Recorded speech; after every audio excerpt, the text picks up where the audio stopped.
Un tad nāca lūk nepieciešami pēc šī kapitāla remonta, kas visu to finanšu centru iznīcināja.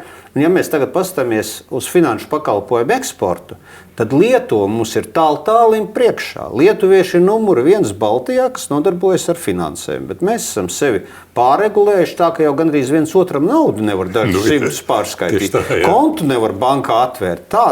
Tik tālu mēs esam nonākuši. Tu domā, tur iespējams kaut ko mainīt?